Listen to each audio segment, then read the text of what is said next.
sinasabi ng Diyos, kung binigyan ka ng pagsubok, marahil may dahilan.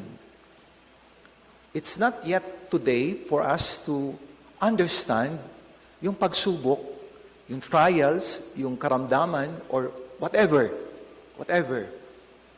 Pero in God's time, and maybe in the Spirit, in the time of the Holy Spirit, maunawaan natin. Kaya nga, sa kauli-ulihan, sabi dito ng Panginoon, ang inyong Panginoon ay magbibigay sa inyo ng mabubuting bagay.